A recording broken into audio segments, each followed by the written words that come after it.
بسم الله الرحمن الرحيم. الحمد لله رب العالمين، والصلاة والسلام على خاتم الأنبياء والمرسلين وعلى آله وأصحابه أجمعين. عن عائشة رضي الله تعالى عنها قالت: قال رسول الله صلى الله عليه وسلم: أعظم الناس حقا على المرأة زوجها، وأعظم الناس حقا على الرجل أمه. حضرت عائشہ رضی اللہ تعالیٰ عنہ کی روایت ہے کہ رسول اکرم علیہ السلام نے ارشاد فرمایا: اعظم الناس حقا علی المرأة زوجها، کہ بیوی پر سب سے زیادہ شوہر کا حق ہے. بیوی کے ذمہ واجب ہے کہ اپنے شوہر کے حق کو ادا کرے. وَأَعْظَمُ النَّاسِ حَقًّا عَلَى الرَّجُلِ أُمُّهُ، اور مرد پر سب سے بڑا حق اس کی ماں کا ہے، اس کی والدہ کا ہے. وعن ابی ہریرہ رضی اللہ تعالی عنہ قال قال رسول اللہ صلی اللہ علیہ وسلم: لو كنت آمر احدا ان يسجد لأحد لأمرت المرأة ان تسجد لزوجها.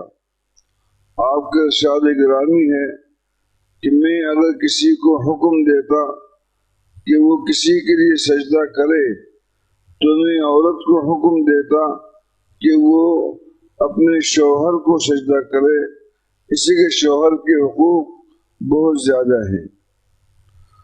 وعن انس رضی اللہ تعالی عنہ قال قال رسول اللہ صلی اللہ علیہ وسلم: المرأة اذا صلت خمسها وصامت شهرها واحصنت فرجها واطاعت بعلها فلتدخل من ای ابواب الجنة شاءت.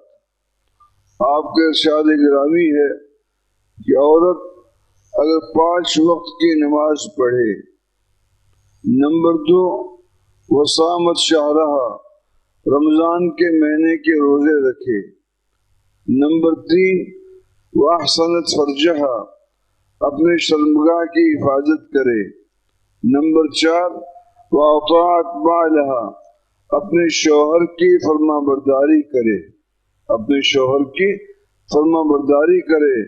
فلتدخل من ای ابواب الجنة شاءت، تو اللہ تبارک و تعالی اس کو اجازت دیں گے کہ جنت کے دروازوں میں سے کسی بھی دروازے سے داخل ہو.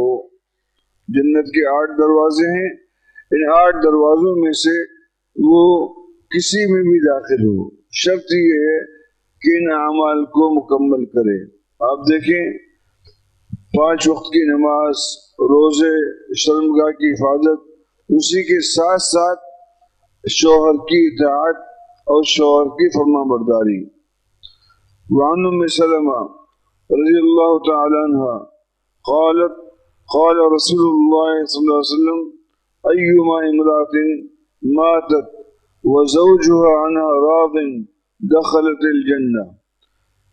آپ کے ارشاد گرامی ہے کہ کسی بھی عورت کا اس حال میں انتقال ہو کہ اس کا شوہر اس سے راضی ہو، اس حال میں انتقال ہو کہ اس کا شوہر اس سے راضی ہو، تو یہ جنت میں داخل ہوگی.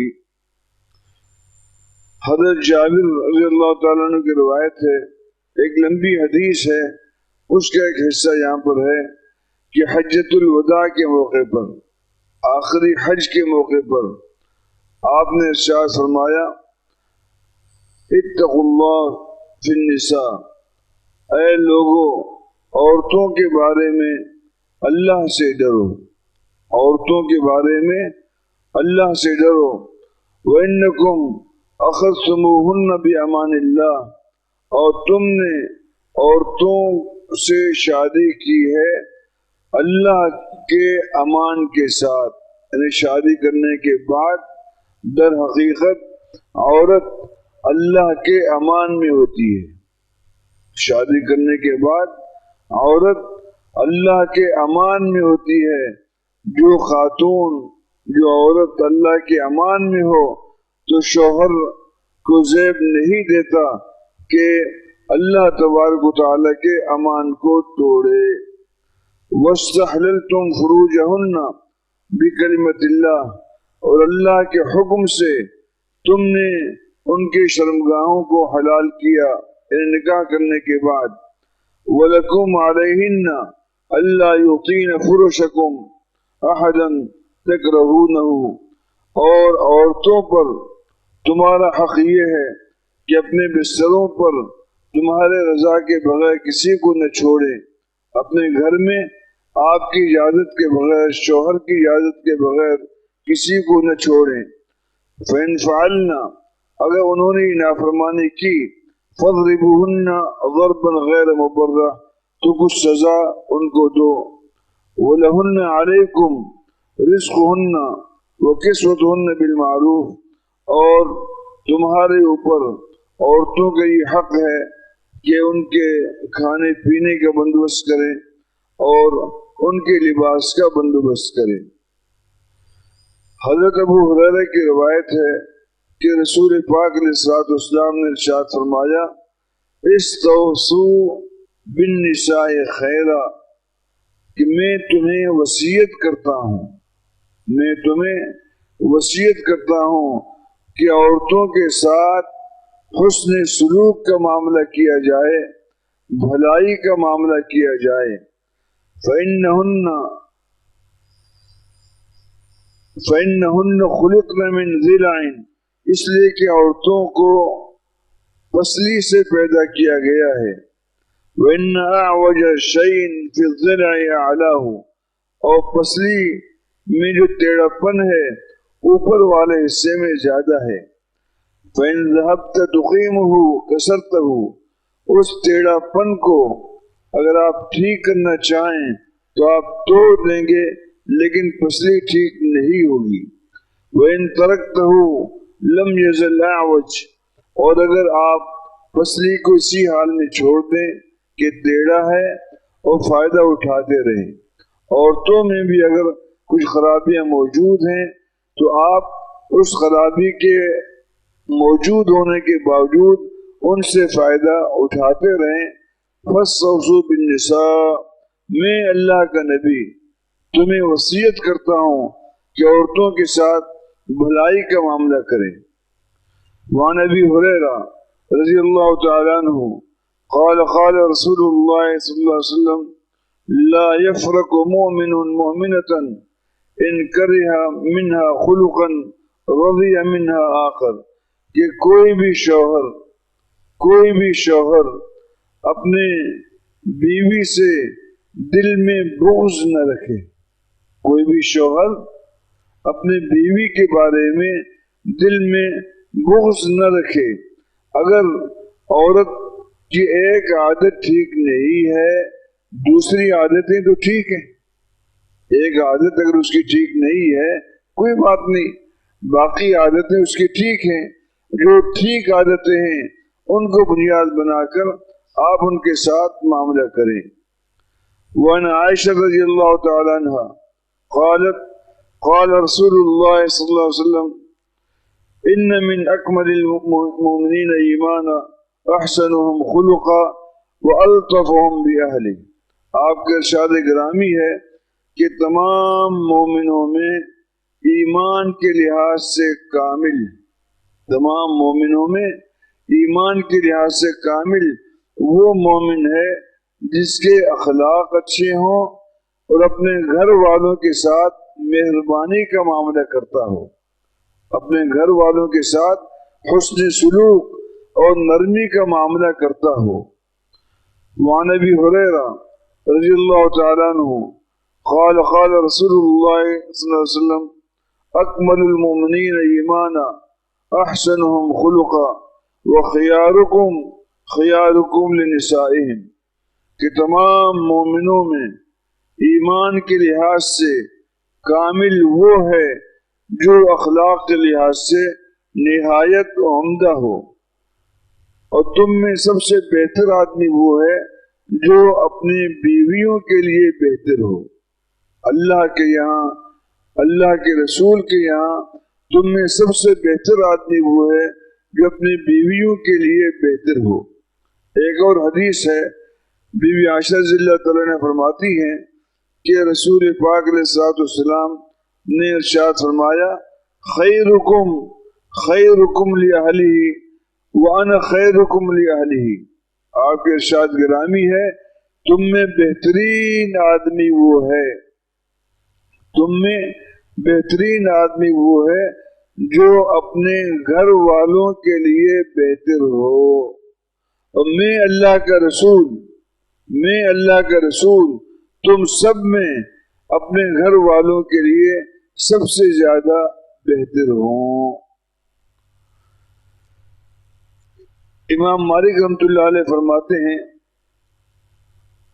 کہ انسان پہ واجب ہے کہ اپنے گھر والوں کے ساتھ ایسی محبت کرے کہ جب وہ گھر میں آئے تو بیوی بھی بچے بھی سارے اس کو محبوب رکھیں اور سارے کے سارے خوش ہوں۔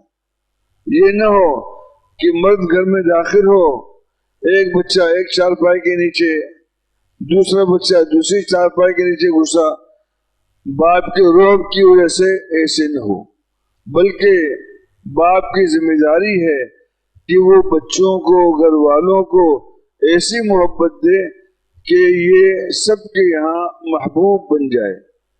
اور حضرت عمر کا قول ہے، اذا وسع اللہ علیکم، جب اللہ تبارک و تعالی تمہیں مالی وسعت عطا فرمائے، فَأَوْسِعُوا، تو تم گھر والوں کے ساتھ وسعت کا معاملہ کرو۔ یہ نہ ہو کہ کمائی تو خوب ہے، کمائی بینک میں رکھی ہوئی ہے اور گھر والے بیچارے ایک لقمے کو ترستے ہیں، یہ جائز نہیں ہے۔ جتنے گنجائش اللہ نے آپ کو دی ہے، جتنی وسعت اللہ نے آپ کو دی ہے، آپ اپنے گھر والوں پر خرچ کریں۔ ایک آدمی کا انتقال ہوا، انتقال کے بعد اس کی بیوی سے کسی نے پوچھا کہ آپ کے شوہر کیسے تھے، آپ کے شوہر کیسے تھے؟ فقالت واللہ ان کان ما علمت لضحوکا اذا ولج، اللہ کی قسم جس اپنے شوہر کو میں جانتی ہوں اس کی عادت یہ تھی جب گھر میں داخل ہوتا تو ہسمکھ چہرے کے ساتھ داخل ہوتا، خوشی خوشی ہنستے ہوئے گھر میں داخل ہوتا، اور جب گھر سے باہر نکلتا تو کمانے والا ہوتا، کما کر گھر میں لے آتا، اور اسی طرح جو کچھ گھر میں ہوتا وہ کھاتا۔ یہ نہ ہو کہ دال سامنے آ جائے، آپ نے گوشت کیوں نہیں بنایا، گوشت سامنے آ جائے آپ نے سبزی کیوں نہیں بنائی، سبزی سامنے آ جائے قیمہ آپ نے کیوں نہیں بنایا۔ میرے پیارو ایسے نہیں ہے، جو کچھ سامنے آ جائے اللہ کی نعمت ہے، اللہ کی نعمت ہے، اللہ کی نعمت ہے، اس نعمت کو نعمت سمجھ کر آپ کھائیں اور آگے بڑھیں۔ اور چوتھی بات میرے شوہر میں یہ تھی کہ گھر میں اگر کوئی چیز نہ ہوتی اس کے بارے میں خواہ مخواہ زیادہ سوالات نہ کرتے۔ میرے پیاروں، یہ بہت اہم موضوع ہے، یہ بہت اہم موضوع ہے، اور روزانہ میاں بیوی کا معاملہ ایک دوسرے کے ساتھ ہوتا ہے تو شوہر بیوی سے محبت کرے، بیوی شوہر سے محبت کرے۔ ایک مرتبہ ایک نوجوان حضرت عمر کے پاس آیا اور یہ کہا کہ میں اپنے بیوی کو طلاق دینا چاہتا ہوں۔ نوجوان نے کہا میں اپنے بیوی کو طلاق دینا چاہتا ہوں۔ حضرت عمر نے فرمایا کیوں؟ نوجوان نے کہا لا احبها، مجھے اس سے محبت نہیں ہے اس لیے میں طلاق دینا چاہتا ہوں۔ حضرت عمر نے اس کو ڈانٹا اور فرمایا ایبتنا کل شیء علی الحب فأین المروۃ والوفاء، کیا سب چیزوں کی بنیاد اسی محبت پر ہے؟ مروت کہاں گئی، وفا شعاری کہاں گئی؟ آپ اس چیز کو دیکھ لیں۔ اس لیے میرے قابل قدر بزرگوں، بیوی جو ہے شوہر کا احترام کرے۔ شوہر باہر جاتا ہے، کتنے مشکلوں سے 100 روپے 200 روپے 1000 روپے 2000 روپے کما کے لاتا ہے، اور گھر میں آتا ہے بیوی اس کو ڈانٹنا شروع کر دیتی ہے۔ نہ نہ نہ نہ، باہر کے جھمیلے اتنے ہوتے ہیں کہ شوہر بیچارہ تنگ ہو کے جب گھر پہنچتا ہے، تکلیف میں ہوتا ہے، بیوی کو چاہیے کہ بشاشت کے ساتھ استقبال کرے، خوشی کے ساتھ استقبال کرے، تاکہ باہر کی تھکن استقبال کے ساتھ ہی ختم ہو جائے۔ رہا مسئلہ شوہر کا، تو شوہر کو چاہیے کہ بیوی کی خیالداری کرے۔ 6 گھنٹے 4 گھنٹے آگ پر کھڑی ہو کر بیوی کھانا بناتی ہے، افطاری تیار کرتی ہے، کھانا افطاری جب سامنے پیش کرتی ہے، شوہر ناز و نخرے شروع کرے، اس میں نمک نہیں ہے، مرچی زیادہ ہے، فلان ہے۔ اللہ کے بندو، اللہ کے بندو، ایسے نہیں ہوتا۔ تھوڑا سا آپ سوچیں کہ گرمی کے زمانے میں آگ پر کھڑی ہو کر کچن میں مسلسل محنت کر کے آپ کو تیار کر کے دیتی ہے، اور آپ اعتراضات کرتے ہیں؟ بالکل نہیں۔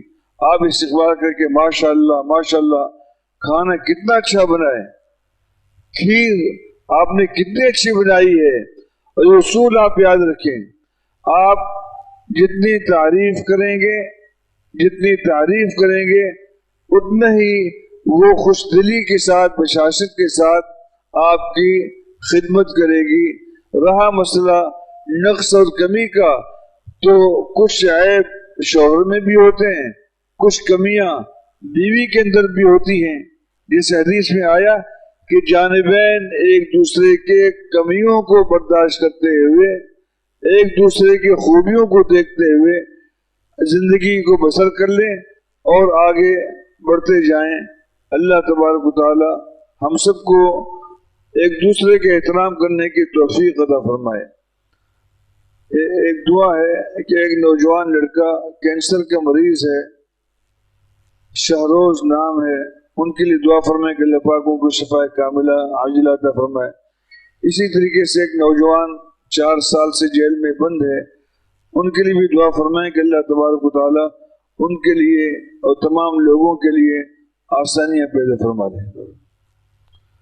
اللهم انا نسألك الهدى والتقى والعفاف والغنى ومن الاعمال ما تحب وترضى، رب اغفر وارحم وتجاوز وتكرم انك انت العزيز الاكرم، وصلى الله تعالى وسلم على خير خلقه محمد وعلى اله وصحبه اجمعين برحمتك يا ارحم الراحمين۔